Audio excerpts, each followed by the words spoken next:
Welcome to True Crime Threads, your destination for unraveling the most shocking and mysterious cases. In today's episode, we explore a gripping story of betrayal, deception, and tragedy that turned a quiet suburban life into a true crime nightmare.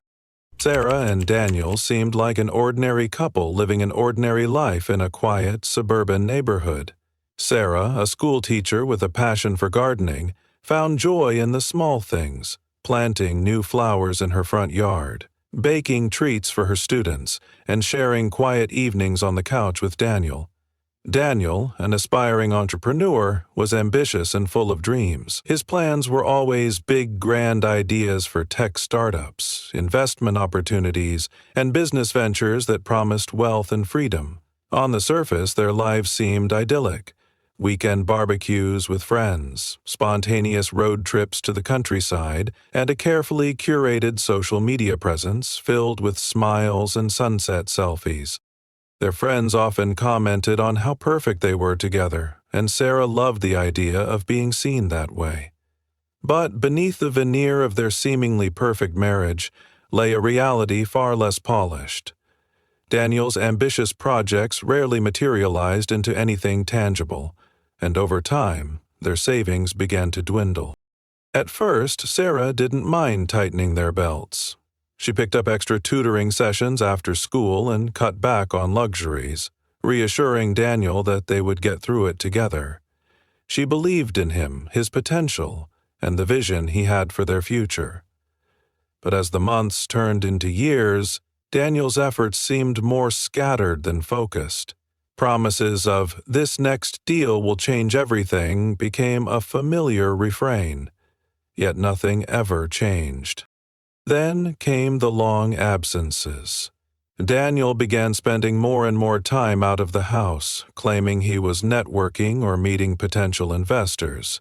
He would leave early in the morning and return late at night, often with vague explanations of his whereabouts. His phone, once left casually on the kitchen counter, now rarely left his side. When Sarah asked for details, Daniel's responses were curt and dismissive, his patience wearing thin. At first, Sarah tried to rationalize his behavior. She told herself that entrepreneurship was demanding, that he was under immense pressure, and that it was her role as his wife to be supportive. But doubt crept in. She noticed small things, the way he avoided eye contact when she questioned him, the subtle shift in his tone when she pressed for answers, and the tension that seemed to settle over him like a dark cloud. Sarah's instincts whispered that something was wrong. She could feel it in the pit of her stomach, a gnawing unease that kept her awake at night. But every time she considered confronting Daniel, she hesitated. Trust had always been the foundation of their marriage, and the thought of questioning it felt like a betrayal of everything they had built together. Besides, she reasoned, what could it be? Financial troubles? Perhaps a failed deal he was too embarrassed to admit she chalked it up to stress, a rough patch they would weather like so many couples before them. After all, Daniel loved her. She was certain of that. But no matter how hard she tried to ignore the warning signs, they were there, looming like shadows in the corners of her mind. A missed phone call that Daniel couldn't explain. A credit card bill with a charge she didn't recognize, a faint trace of perfume on his shirt that didn't belong to her. She told herself it was nothing, clinging to the image of the man she thought she knew. Sarah's belief in Daniel was unshakable, or so she thought. What she didn't know was that her trust would soon be shattered, and the life she had so carefully built would crumble in ways she could never have imagined. Sarah's suspicions, though faint at first, grew steadily stronger over time. It was an innocuous discovery that sparked the initial unease a credit card statement left folded on Daniel's desk in their shared home office. Sarah wasn't one to snoop, but with bills piling up and their budget stretched thin, she assumed it was another overdue notice. Instead, her eyes were drawn to the line items, charges for luxury hotels, expensive restaurants, and boutique stores she had never heard of. Confusion quickly turned to worry. These charges didn't match their modest lifestyle. Daniel had always been frugal, especially in recent months, so why would he suddenly be spending money they didn't have on such extravagances? She tried to push the thought away, chalking it up to a misunderstanding or a mistake, but her mind refused to let it rest. A few days later, Sarah noticed Daniel acting more guarded than usual. His phone, once left casually around the house, was now always in his pocket or face down on the counter. He was more irritable, quick to snap at the smallest inconvenience. He started working late more frequently, often leaving without much explanation. When she asked where he was going, he would brush her off with vague answers like, "I have a meeting," or "just networking." Her unease grew unbearable. One evening, while Daniel was in the shower, Sarah's curiosity got the better of her. She opened his laptop, her hands trembling as she navigated to his email. At first, there was nothing out of the ordinary, work-related messages, newsletters, and the usual clutter. But then she saw an unfamiliar name, Vivienne. The subject lines sent her heart racing. Words like, "Our night at the Ritz," "Can't wait to see you again," and "You looked incredible," stood out in stark contrast to the bland professionalism of his other emails. She clicked on one, her breath catching in her throat as she read. The message was from a woman who described herself as grateful for your company and expressed how much she enjoyed spoiling him. Attached was a receipt for an expensive watch, a gift she claimed was just the beginning. Sarah's pulse pounded in her ears as she clicked through more messages, each one confirming her worst fears. Vivian was an older woman, wealthy, glamorous, and clearly enamored with Daniel. The emails painted a vivid picture of their arrangement. Vivian lavished him with gifts and money, and in return Daniel offered her his time, attention, and presumably more. The term "sugar mummy" appeared more than once, a label that made Sarah feel sick to her stomach. The betrayal hit her like a physical blow. She sat frozen in front of the screen, unable to comprehend the man she thought she knew. The Daniel she married, the ambitious dreamer, the man who promised her a life built on love and trust, had been leading a double life.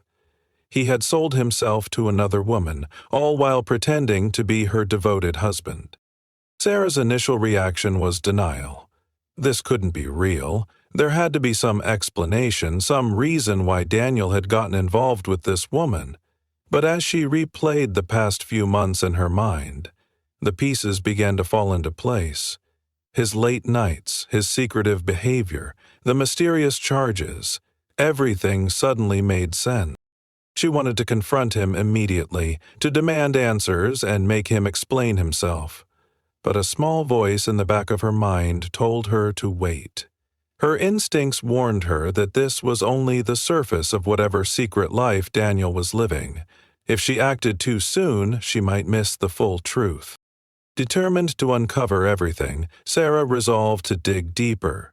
What she didn't know was that her search for answers would lead her into a web of deceit far darker than she ever imagined. Sarah's investigation into Vivian's life began as a way to understand how her husband had become entangled with a woman she had never heard of. A simple search of Vivian's name revealed an opulent lifestyle that seemed almost otherworldly compared to Sarah's modest world. Vivian was a widow in her late 50s, the beneficiary of an immense fortune left behind by her late husband, a prominent businessman with ties to industries Sarah could hardly comprehend. Her name appeared frequently in society pages, usually accompanied by photos of charity galas, exclusive vacations, and glittering jewels. But beneath the glamorous veneer, Sarah found troubling details. Vivian had been the subject of rumors, whispers about her need for control and her ability to manipulate those around her. Some even suggested that her late husband's business dealings had been murkier than they appeared, hinting at hidden connections to powerful and dangerous individuals. These whispers were unverified, but they painted a picture of a woman who was far from ordinary. As Sarah delved deeper, she noticed a pattern in Vivian's public appearances. She was often accompanied by younger men. A few names stood out, their faces appearing in photos beside Vivian at upscale events. Some of these men were aspiring artists, others entrepreneurs, none of whom seemed to have stayed in her orbit for long. It wasn't difficult to connect the dots. Vivian had a history of forming relationships with men like Daniel, men whose ambitions or struggles made them susceptible to her wealth and influence. The realization filled Sarah with a mix of anger and fear. It was one thing for Daniel to betray her, but another entirely to do so with someone who seemed to wield such power. The more she uncovered, the more Sarah felt that Vivian's relationship with Daniel wasn't just transactional, it was potentially dangerous. Sarah began to notice changes in Daniel as well. He seemed increasingly withdrawn, his behavior more erratic than ever. His late nights were more frequent, and he was visibly more anxious, checking over his shoulder as though he feared he was being watched. His usual excuses for his absences became even vaguer, his tone clipped and defensive. One afternoon, when Sarah found herself alone at home, she made the decision to follow Daniel the next time he left without explanation. She couldn't sit idly by any longer, waiting for answers that he would never willingly give. Days later, the opportunity came. She watched from the window as Daniel hurriedly left the house, glancing at his phone and clutching his keys with a tense grip. Sarah grabbed her coat, slipped into her car, and kept a safe distance as she tailed him. He drove out of town, heading toward an area Sarah wasn't familiar with.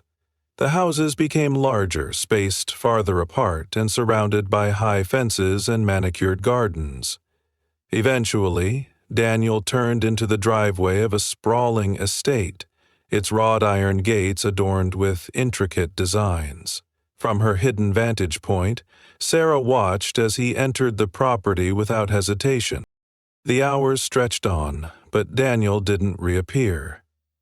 The longer she sat in her car, the more unsettled Sarah became. Something about the estate, the looming gates, the shadows cast by the tall trees, felt foreboding.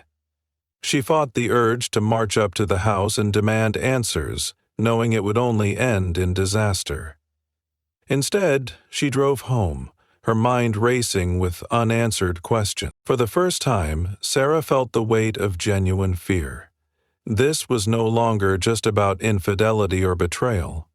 It was about something deeper, something far more sinister than she had anticipated.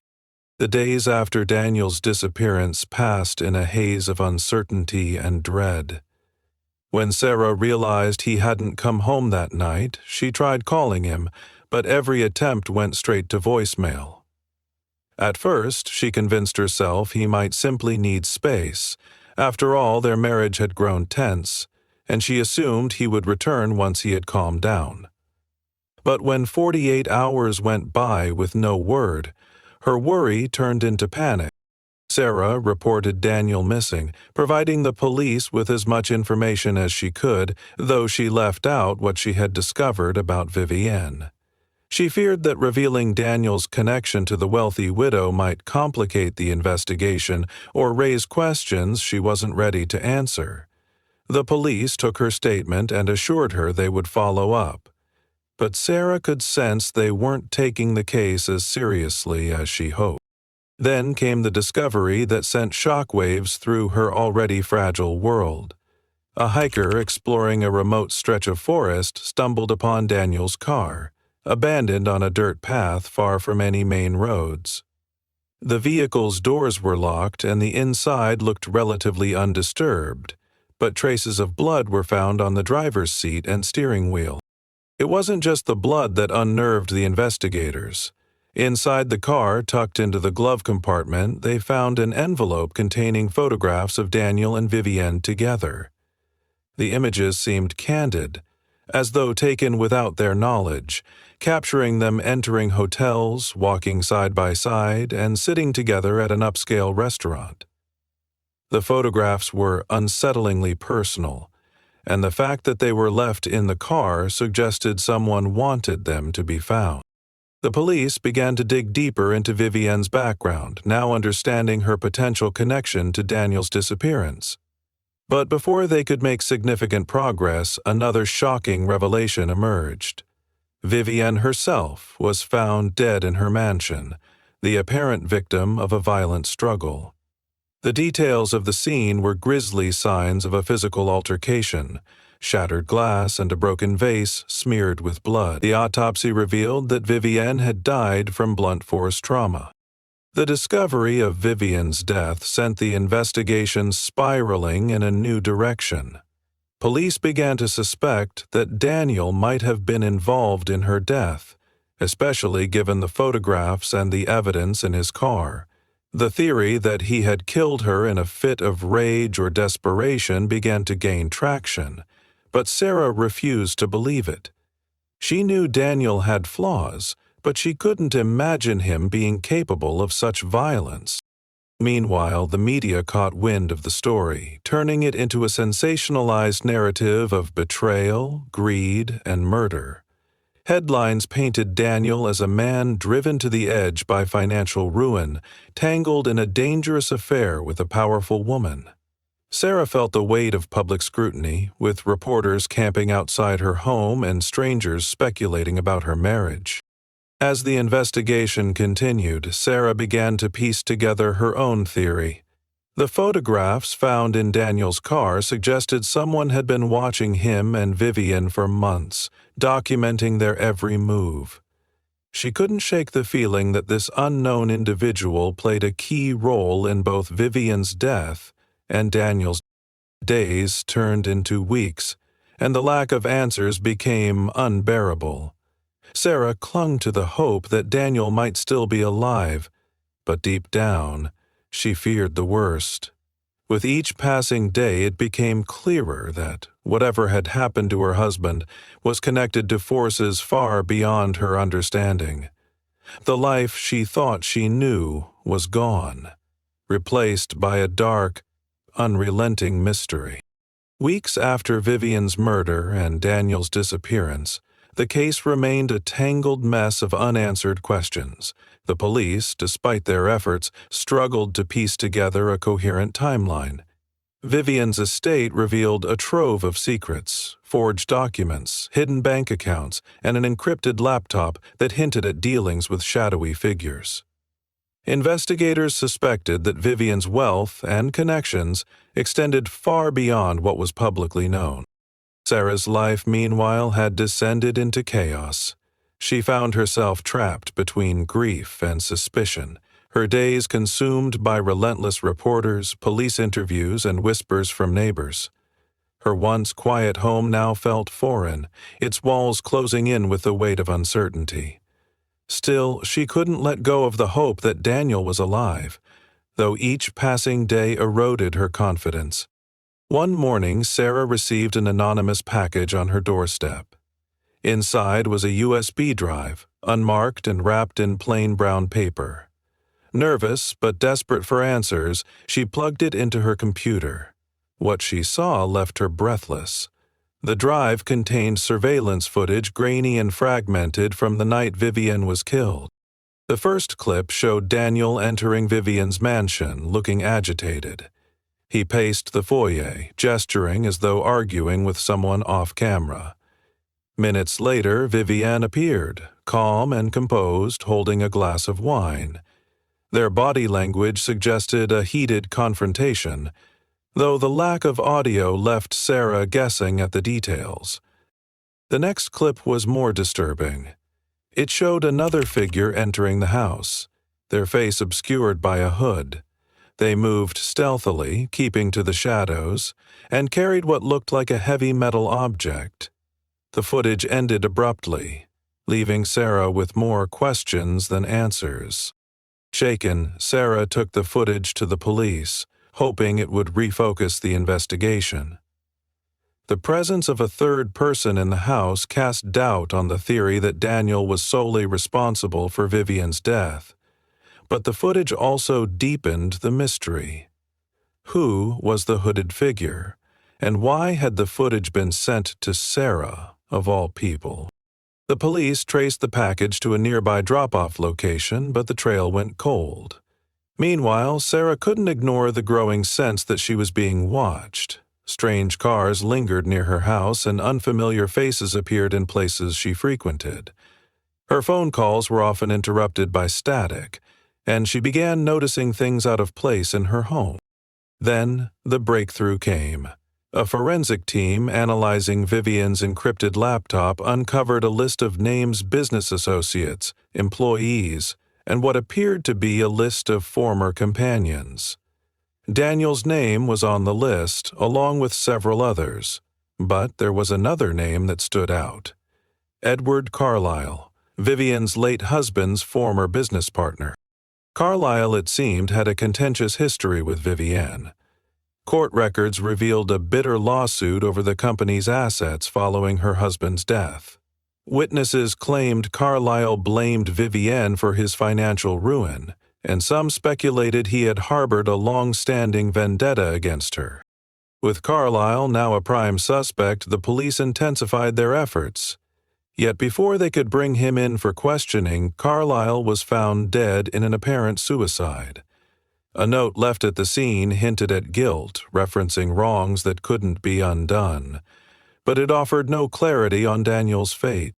Months later, with no further leads, the case went cold. Vivian's death remained an unsolved mystery, her empire dismantled, and her secrets buried. Daniel was officially declared missing, his fate unknown. For Sarah, closure was elusive. She left the suburban neighborhood where her life had unraveled, moving to a small town to start over. Yet the unanswered questions haunted her. Was Daniel an innocent victim, or had he played a role in the tragedy? And who had sent her the footage? Though the world moved on, Sarah remained trapped in the shadow of a story that refused to let her go. The truth, she realized, might never come to light, and somewhere in the quiet corners of her mind, she wondered if she would ever truly know what had happened to the man she once loved.